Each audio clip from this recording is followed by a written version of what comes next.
Hello everyone, my name is Smile, and in this video I am going to show you how you can tag someone on your Instagram. So to know how you can do this, watch this video till the very end. First of all, make sure you have installed and updated the latest version of Instagram on your device.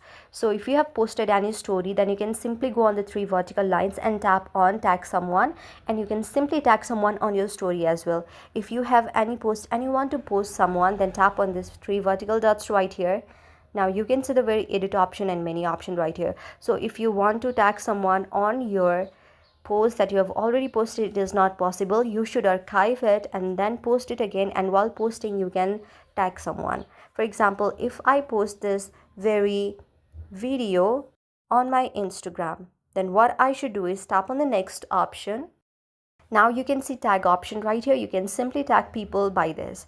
So that's how you can tag people. I hope you like the video. If you like the video, then please do hit the thumbs up and subscribe button, and also comment in the comment section below. Thank you for watching.